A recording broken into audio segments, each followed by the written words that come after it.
This coconut mint chutney goes very well with all type of variety rice. Just have a try.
If you don't have mint leaves, you can just prepare with curry leaves and coriander leaves.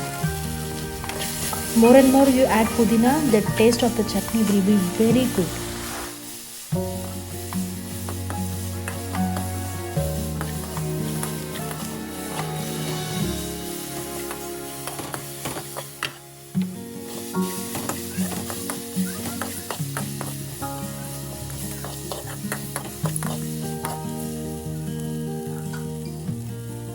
Add less water while grinding. This chutney should be little thick. Chutney is ready now. You can temper the chutney with the mustard and urad dal. Tomato rice and chutney are ready. This combination tastes excellent. Try it out and thanks for watching.